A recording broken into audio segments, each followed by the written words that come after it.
I'm so looking forward to today's conversation because it is all to do with wellness and well-being, which is something that I think all of us could do with a little bit more of. It's like one of these things that, oh, I think my well-being cup is full. There's always room for a little bit more. And I'm joined today by Nicola Elliott, who is the founder of NEOM, who most of you will have already lit a candle, will have sprayed a spray, and will have arranged a diffuser. And so I know that you are going to totally love everything that Nicola has to say. So hi, Nicola, and thank you so much for joining us today. Well, very welcome.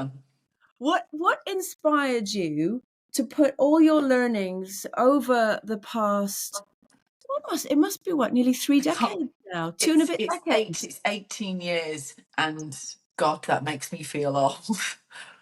Not Oh, yes, yeah. at all. Well, because actually, I honestly felt a real sense of responsibility. We have at NEOM now the biggest platform, with the biggest wellbeing brand in the UK, and we've got the biggest platform of engaged people coming to us, asking us about well-being, whether it's how can a sleep mist help them, or what routine would they use if they were having anxiety, or whatever. And I feel very strongly that well-being has to be about a toolkit of various elements, and we can absolutely help that. Do I think my magnesium bath milk is the best bath milk that will be a brilliant part of your sleep toolkit? Oh my god, yes. But nothing is a silver bullet, right? And that applies to not just a product but any area of wellness, whether you're a nutritionist and you're talking about food, or you're a psychologist and you're talking about the brain, or whatever it may be, an exercise expert. Those parts are incredibly valid, but none of them can work on their own. They have to work in tandem with one another. And so I am very passionate about people creating a wellbeing toolkit. And so I did feel a sense of responsibility of making sure that we were signposting all of those other elements. And that I also feel passionate that people can enjoy creating that toolkit.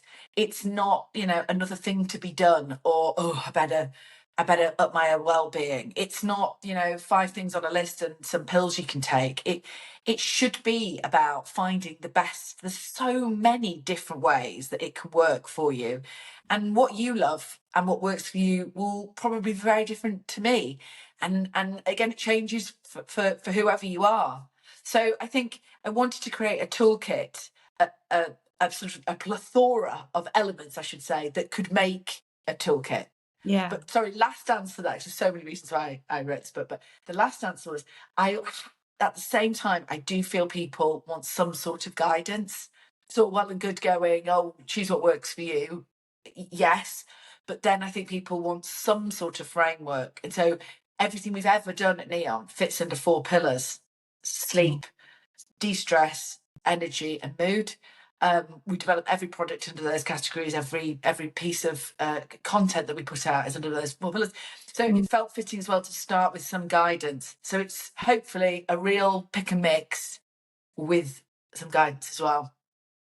It's brilliant. And I like as well that you've called it the 4 ways to well-being, because picking up on something that you said, very often it can feel like there's a set of rules, and if you don't follow these rules, then that's it, the wheels are going to fall off the bus. Yeah.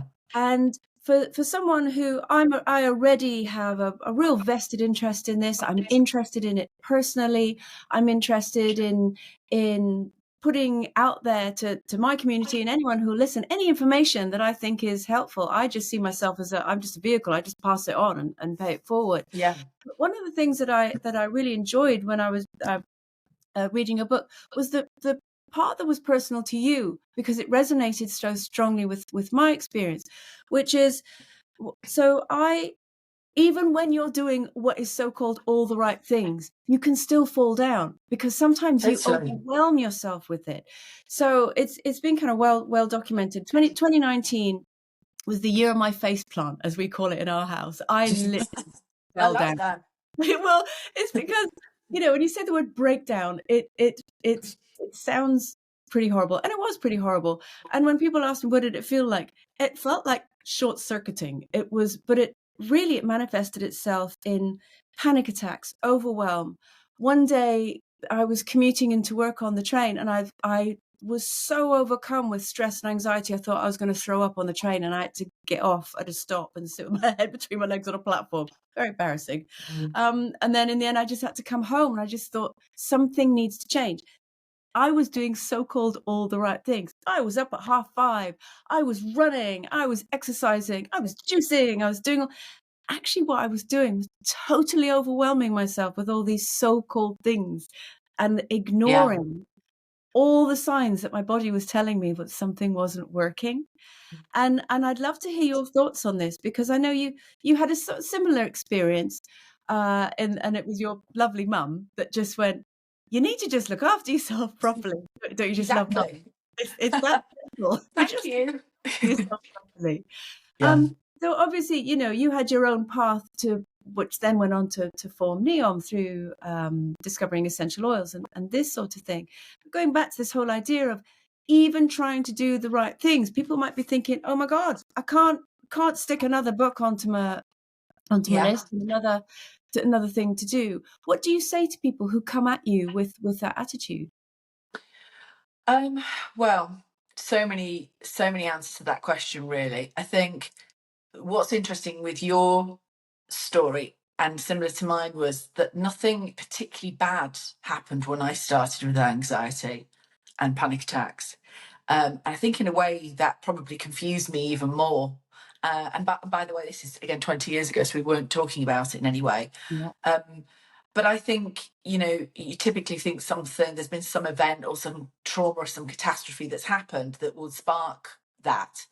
And for me, I was actually working as a journalist at the time and I loved that job. It was brilliant. But I was just shoving too much in. And I think that's the same as you, right? You only have capacity, even if it's for good stuff, for so much. And I've always been quite driven, and that excites me, and so yeah, I just think I was doing too much. And well-being is just about looking after yourself. It really, let's be honest. But I think there's been so much amazing data.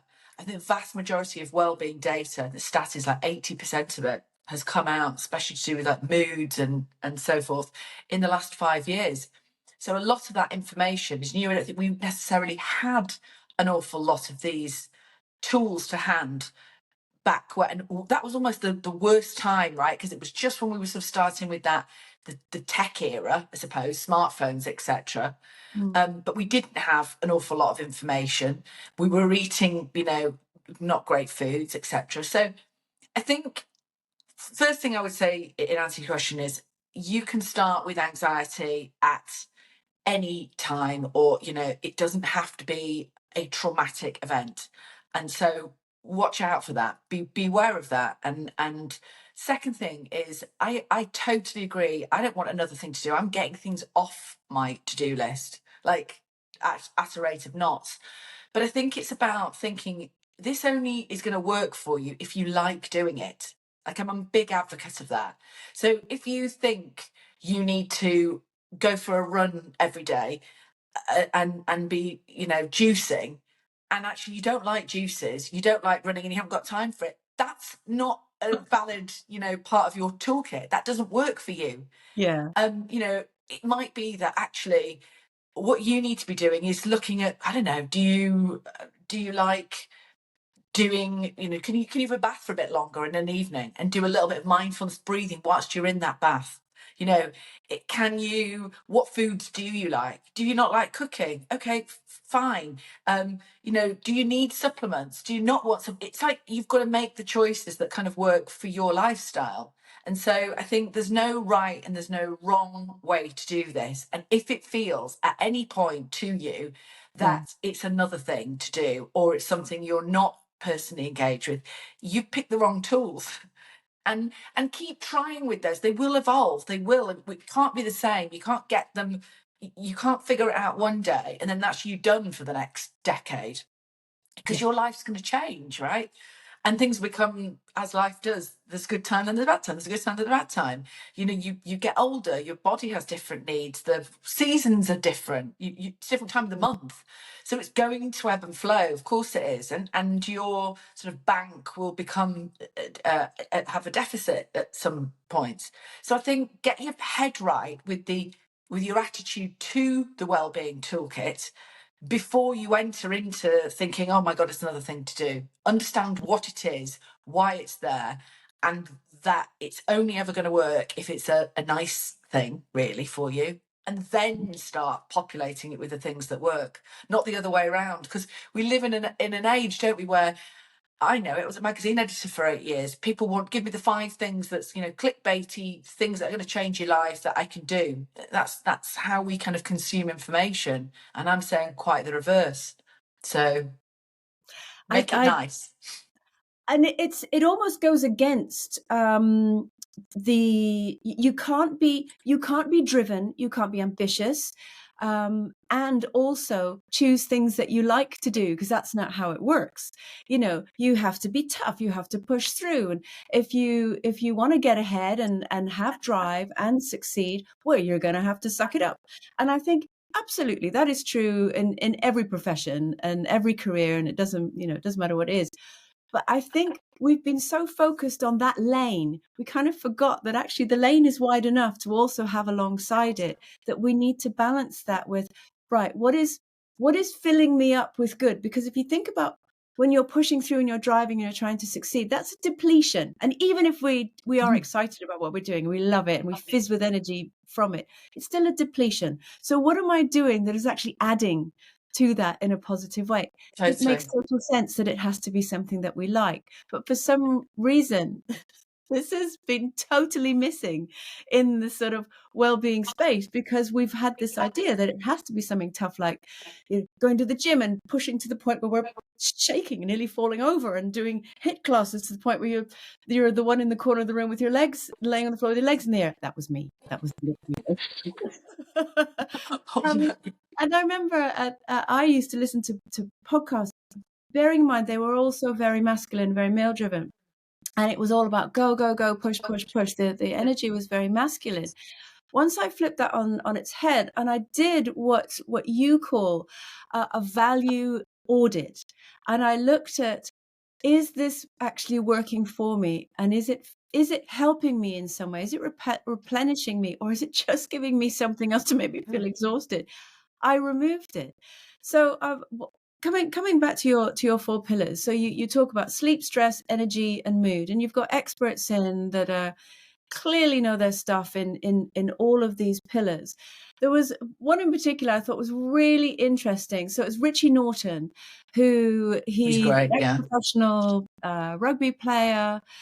He's an author, and he's a mind and movement mentor. And one of the things that I really enjoyed was how he described that. He calls it, there's a personal trainer in every moment of our lives, and it is walking up the stairs, you know, lifting your shopping and carrying it home. And something that I then started to implement into my life, whether it was, you know, lashing sideways with rain and still dark, was I'd get off my train and stop early. I mean, clearly you can't do this if you're commuting from Manchester to London. So, I'm talking from suburbs into London. Yeah. I'd get off a little bit, a stop early, and it was like a mile and a half, and I'd walk. And that difference to my day, and I'm talking, it's still dark. People aren't at their desks yet. And it meant by the time I arrived, yeah, I'm a bit wet and windblown, but I'd have a rucksack with stuff I can freshen up with so I look professional. It meant that, okay, I've got some steps in, I've got some fresh air, I've listened to an interesting podcast, I've seen some funny things, Yeah. on my journey in. Tick, tick, tick, tick. And that's all by Totally. 2:30 in the morning. Yeah, I mean it's kind of like what those easy swaps are, right? Yeah. And I think to the point of doing an extra thing, sometimes it's about. And I remember doing an interview with Alice Living not so long, so long ago. It was a long time ago because the children were very young, and I said to her, just not managing to get to the gym. She is a PT, and she said to me, you might be in a stage right now where the gym is not really going to work for you. You just need to walk the kids to school and back. And I thought, coming from a PT, I couldn't believe she was actually saying you might just have to drop that hour. Yeah. And just the permission that that was an option, and there was other ways that you could get your movement in without adding that hour on at that time in my life was like quite revolutionary. So I think, exactly to your point, I don't think people should be doing more at all. I think there's some obvious swaps, whether Mm. it's taking the stairs, whether it's, you know, when you have that bath, just having your 5 minutes extra and doing your breathing. I don't have time to do meditation on a morning, but I will in the bath have no tech. I don't go on my phone in the bath, and I will do some of Richie's breathing Yeah. exercises in the bath. You know, and again, if I'm going to put a ready meal in for 25 minutes, it's quicker to make a soup and put a dollop of creme fraiche in. It's, you know, it's the same time. It doesn't take me any longer. So I think, and that's just for me, right? I'm not saying they're the things, but I think it's about seeing how you can make those swaps, and you can kind of almost maximize Mm. the things that you're going to do anyway. And again, is it an easy swap? Does it not take no more time? Do you get an enjoyment factor at the end of it that makes it worthwhile? And so if it's that, and it's not, as you say, that sort of almost 1980s version of wellness, which is you bloody hate it, it's taking an extra hour, you know, and what's the net result? Okay, you know, you feel you've kept your weight down ever so slightly from the gym, but you're so frazzled that you look terrible anyway, and it's obviously not helping your insides. So we've majored a lot on the gym, and you know, I'm not saying don't go to the gym, but Mm. you get the Yeah, idea. yeah. So I think It's it's kind of obvious, but I think it's about flipping that in your head. And I think we've gone from never speaking about wellness to then suddenly here's the answer. And we, you know, we don't have many examples of people or um, ways of defining well-being beyond sort of, you know, the Gwyneth green juice movement. And that's great if you can, if you've got the time, the money, the inclination to do that, brilliant. But if you've not, what's the midway zone? And I suppose what I always try and do is sort of champion that more real woman who has got, you know, a more realistic lifestyle, and there's just no examples of that. So I think what people do is they look over here at this kind of green goddess, think, good God, that's not plausible at all. And so they switch back to mm. over here. And actually I sort of, I suppose, champion the woman in the Yeah, middle. it's there is there is a lovely space in the middle, that it doesn't have to be, you know, all or nothing. No, Yeah, you touched on obviously seasons. Um, Clearly, we're speaking now. It's winter. There's not a lot of daylight around, and one of the things that you talk about in your book is the idea of really leaning into our circadian rhythm, and trying to incorporate daylight as much as possible. yeah. I will hold my hand up, and I'm not good in winter. I'm No, definitely me neither. a sunny bunny. It makes me so sad when I Totally, open the windows and it's totally. like, here we go. It's But another great day. How do you incorporate more daylight when you that's, are like this? well, you know, that's an interesting fact. And there was another one that I'll speak about in a bit about immunity. Just by knowing some of these things, I don't think they're necessarily things to, they're not extra things to do. It's just understanding. So then you can respect them a bit more in your lifestyle. Circadian rhythm being one. So let me explain that. Your body works on a clock, an internal clock. This is a real layman's doing this in a couple of minutes, right? So there's more information about how it actually works in the book. But your body works on a clock, on a circadian rhythm, and every cell in your body works on that circadian rhythm as well. And essentially, you have to, in the morning, to kickstart that circadian rhythm, you have to get sunlight into your eyes. People get a bit confused by this. They're like, does it work looking through a car windscreen? No. Can it work if you're working next to a window that's open? Yes. Does it have to be bright sunshine? No. It can still get through the clouds. So that's just a sort of, you know, don't worry, it doesn't have to be, this is only going to work on a sunny day. This is, you know, when the sun is up in the sky, when it's when the morning is bright. So obviously in the winter it's going to be more like 8 or whenever the sun rises, as opposed to 6 in the summer. However, if you can get that into the back of your eyes, your retina at the back of your eyes for about 15 minutes, then that will kickstart your circadian rhythm. Essentially, it tells the body's clock it's morning, start behaving and acting as if it's morning. So essentially, you're going to feel more enlivened and awakened, number one. And number two, it's kickstarting that clock, which then means when it comes to sleep time, right at the end of the day, you're going to be sleepier. So it's a really, really important part of getting a good night's sleep. In fact, it is crucial, because if you've not told your body, you've not started that clock that it's morning, then it's never going to know when 12 hours later or whatever it's time for bed.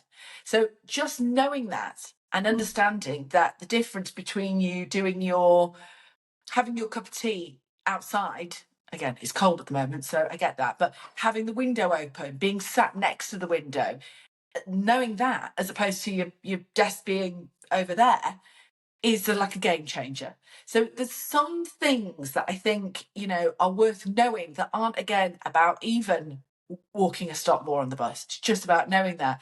I did a brilliant live last night with somebody else who's in the book, Dr. Jenna Machakochi, who is an immunity specialist. She's fantastic. I never knew this, but this is, till very recently, this is amazing. She talks about immune boosting soup, and she gives us this brilliant recipe in the book, which is like, she thinks is the best soup for, you can't say boosting your immunity because no such thing exists, but protecting your immunity. Right. And she said to me, what's really important with making sure that you're protecting your immunity is eating seasonally. And I always thought you ate seasonally because you got the most amount of nutrients at different times of the year, and that you fed your gut health, etc., etc. But actually it has a huge impact on your immunity, because the different vegetables that are harvested at the different times of year, they're going to be far more beneficial than something that's out of season. So she spoke about this immune boosting soup. She said, now again, we're talking in January, that would very much be root vegetables, but it would be much different when it came to summer. It wouldn't be the same recipe that would apply for you in the summer. So again, just knowing that, you're not, it's not nothing else to do. It's just it's an easy switch, right? So, I said before, I think it's fascinating that so much of this information hasn't come to light until sort of literally the last 5 years. Most of the stuff on positive psychology, which is just groundbreaking, hasn't seen the light of day because there's been no interest in it. So suddenly we're now interested in wellbeing, and people are talking about it. And yes, what's the downside of that? You've got some people who are jumping on the bandwagon with, I don't know, mug brands saying it's a well-being thing. But the good side is that there's so much more money being put into research, and now we're finding out this. So again, beware of, and I sometimes get this from, my mum or an old generation, I don't think that, I've never heard that. It's like, no, mum, because we didn't know this, everything we know about gut health, nobody knew this. So I think just respecting and being interested in that new data, and that's not leading to anything extra to do. It's just some swaps. So It's sorry, so I went off on a interesting. tangent there, but No, swaps. I love it. That's how conversations happen. Um, what is so interesting is, as you were talking about, the seasonal food. So, and again, generationally, I'm thinking about my mum. So my mum, she makes soup all year round, but my mum and dad, they eat loads of soup in winter, and she just always has a pot on. And in Oh, summer, she sort of swaps, and it's a bit more salad and this sort of thing. And I was sitting thinking, I eat pretty much the same thing all year round. I don't do a seasonal swap because of supermarkets, because everything is available all year round. And I know what I like, and it's quick and easy. And I do my repeat shop online, and it gets delivered and this kind of thing. It never crosses my mind to yeah. eat seasonally. And yet, what's so fascinating is, generationally, even though they didn't have the information that we do now, they've been getting it right, actually, in so many ways when it comes to Totally. Yeah. calm down, take it a bit easy, look after yourself, eat well, eat seasonally. I mean, it's so Yeah. irritating, isn't it? Our mum was right all Well, along. Do you know what I think's most fascinating is that my grandma's 103 now, so she doesn't say this anymore. But like 10 years ago, she'd say, "Oh, organic veg, what a load of rubbish. We never had that." I'm like, "No, but you did have that, didn't Mhm. you? That's the point. You just ate organic veg because there was no such thing as mass produced, mass manufactured foods and vegetables that are sprayed to death. So actually, we're having to pay for something now that we think is is sort of an A grade vegetable. Yeah, It's not. It's that what's available for the majority is the mass produced, far less nutrient dense foods. yeah, So again, just sort of understanding that is something that I find a lot of people don't understand. They think they're paying a premium for something that why? Because what's different with a normal carrot? So just kind of understanding that. Um, and yeah, you're absolutely right. I mean, they say you should have about 30 different types of fruit and veg in a week. And I always think about things in a week when it comes to well-being. yeah. I think it's really important to sort of really honour that 80-20 rule. You can't do everything every day. You're not going to get it right all the time. But 30's a lot, 30 different types. It's not 30 portions. So tomato salad, avocado, that doesn't count for six. It's like that's three. So the idea of these, the Riverford box that I get, for example, and the difference that comes, the different foods that come through that is kind of, it's important because you need all of those different elements getting into your system.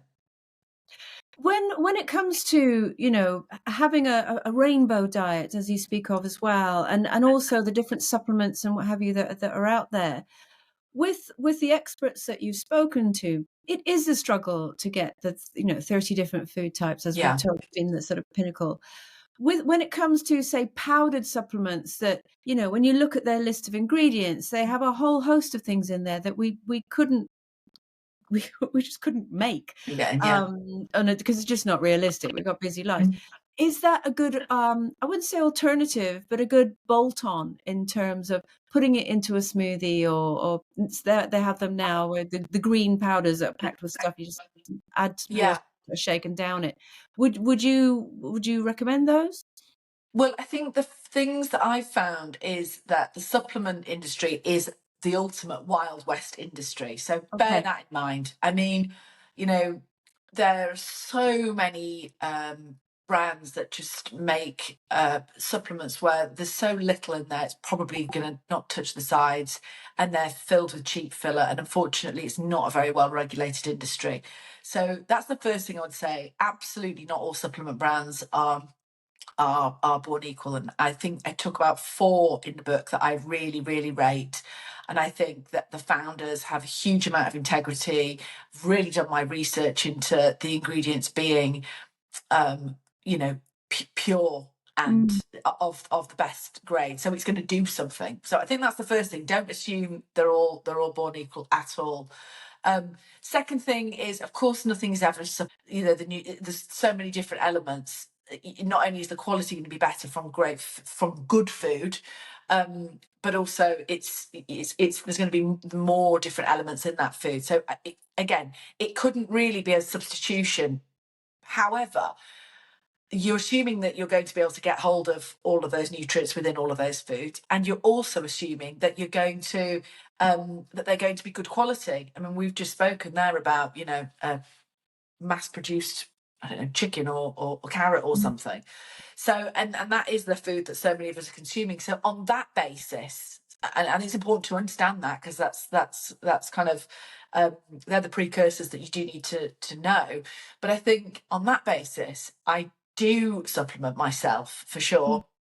Um, and there's certain foods that, or there's certain sources in this country that I don't think we are going to get enough of. Omegas, so important for brain health. And again, the data that's come out on that relatively recently is like insane. So there's probably not going to be any of us who aren't going to benefit from some omega supplement. So I take that for brain health. The second thing I always take is magnesium. It's needed for about 360 different functions in the body. And the thing with magnesium is, even though you're getting it in through food, or you can get it in through food, let's assume you are, modern life depletes it very quickly. So stress, for example, depletes magnesium super, super fast. So it's an absolute wonder mineral in terms of all the functions it helps in the body, from brain, stress, helping you sleep, etc., right through to, the more physical functions, your bones, etc. So it's needed for all of those. We're probably not getting it in our diet. And even if we are getting it in our diet, modern life is probably going to deplete it pretty quickly. And on top of that, you can't OD on it. So I kind of, I max it out. So I take a magnesium supplement for sure. We've also got magnesium body butters and magnesium bath milk. So I'd always take that. And then vitamin D in English winter. Why would you not? Because that's something that we're probably going to be all deficient in. So then there's other things that I might take at certain times of the year. So I think, with supplements, just understand the concept of why you would take it, what you would take, who you would go to, and when you would supplement it. And there's sort of three that most of us, certainly, the over 40s with the omegas is a pretty obvious one to be taking. I want to wrap up by combining the last two. Well, actually, it's not quite in the Pillars. same order, but two of your pillars, which is sleep and mood, Yeah. because I think that the foundation of everything is sleep. Yeah. Whether you have a great Totally. day depends totally on whether you had a good night's sleep or not. And also your mood levels depend on whether you've had a good night's sleep or not. Now, when it comes to sleeping, you talk about the 3-2-1 routine, which I do think a bedtime routine is really vitally important. And it's something that I kind of naturally done, but I've really looked into as I've got older. I'm in my mid-50s now. So obviously menopause plays a part and all that, but that's parking that to one side. It's also habit plays a huge part. We just need to find a way to create new neural pathways in our brain that actually know this is a habit that I now have at bedtime. Can you talk us through what your 3-2-1 routine is? Yeah, well, first of all, there's 11 steps in the book that I think are, and we did this with Nick Whitten, who'd worked with Oxford University. It's a piece of work that we did at NEOM last year, and I honestly think it's really worth everyone knowing all 11 steps, because unfortunately, you kind of got to do all of them. Say unfortunately, it's not unfortunately, because we said before that that none of them are bad, apart from 3-2-1's pretty tricky. So it very much starts with the circadian rhythm and the light in the morning, as we said. 3-2-1 is about not eating 3 hours or drinking 3 hours before you go to bed. And that is because your body cannot be processing that food whilst you're sleeping. It has to have time to digest that food so it can kind of concentrate on sleep. This is a real nutshell, okay? It's more meat on the bone for sure. And look, it's not always possible. I was at the book launch party last night, and I said to you when I came on the phone, I was having a cocktail still at 10:30 at night. Of course, it's life; it happens, and you want it to happen. It's not like a bad thing. You want those, but it's just about understanding if you're going to do that. If you're going to be eating and drinking very late, it will have an impact on your sleep, and that's fine because you'll pick that up the next night or whatever. But if you bring your dinner time slightly forward, so you've got those 3 hours, then that will make a big difference in your everyday. So first of all, again, hopefully a slightly easy swap. Make sure that you're eating and drinking. It's not water, obviously, but alcohol. Make sure that you've stopped 3 hours before, and if not, just understand that it's going to affect your sleep, and then at least you're not going to freak out about it, and then you can pick it up again the next night. Again, think over the week. So. But loads of brilliant tips on sleep. I mean, there's quite a lot of amazing science now that we know. We can understand how we can respect the process of sleep. And the interesting thing with sleep is people so often say to me, "I'm a good sleeper, bad sleeper." No, you're not. You have the power to have a material effect on your sleep. Definitely. Tell me that if you followed Nick Whitten's 11 golden steps of sleep, because there are things that you can do for sure. And you'd be surprised when you start respecting that, what difference it makes. I get it. I get the midlife thing. I'm 45, 46 now. and I understand your sleep's not as good as it was when you were 26, and if you don't respect those rules, then you definitely can't wing it as easy, can you? But I think also you find you've got into a groove and a habit, and life is seasonal and it is cyclical. So you'll have your 20s where maybe you're partying a bit more and all this sort of stuff. 30s, perhaps you're a parent of young children, so your sleep is disturbed, in that way. 40s, again, you've got teenagers and it's all sort of mixing in together. So I think accepting that how you slept in one cycle or season of your yeah, life is not how you're going to sleep in another one. It's but um, for me, just cutting down to the basics, exactly like you said, just don't eat for 3 hours or so beforehand, because then your body has got one less thing to do. It's not having to digest and work while you're asleep. So it's a bit more chilled about things. Also, don't, if you are going to, be busy in a way that is helpful to you, as in, if you're pottering about, that's all right, but don't think, oh god, I didn't do any exercise today, I'm going to start leaping around 2 hours before bed. That's not necessarily going to work. But if you want to do something like and yoga or tai chi absolutely, or, and the blue light before bed. Everyone says, "Oh, don't use tech before bed," but again, the reason why is because you're telling your brain that it's morning. The blue light in our phones is what your body receives as being the sunlight in the morning. So we're not respecting that clock. We don't go out in the sunlight anymore like we would have done. I think like the average person spends 90% of their waking hours inside now, and we used to spend like 20% inside. So there's been a huge shift in us not working with that body clock. So again, if you're telling your body, if you're not telling your body it's morning, when you see the light, but then you are telling your body it's morning at sleep time, then of course you're doing everything to knock that clock off. So understanding what that clock is, how it works, and how you need to work with it is just a piece of knowledge that I don't think, it's not another thing to do. It's a piece of knowledge that it's like, it's a real aha kind of moment, and then you can make a choice whether that's something you want to incorporate or not. And it is literally just that, incorporating. It's not adding on, it's just incorporating.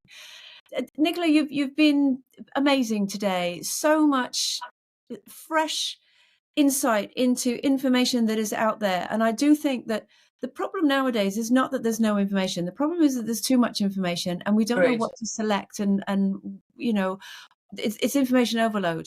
And I think you've broken it down so nicely and so brilliantly. Well, that's our mantra is small steps, big difference. And, you're living it.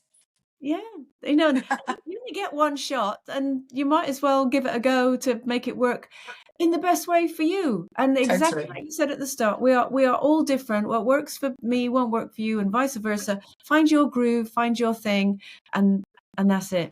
That's literally it. It's that simple. That's it. Find your groove. That's the next book. Yeah, you can have that. Thank you. I hope you've enjoyed today's conversation. Remember to like and subscribe to this channel so you never miss a single one. And if you want to join in the conversation, head over to Facebook to Andrea McLean, This Girl is on Fire private Facebook group, and I'll see you there.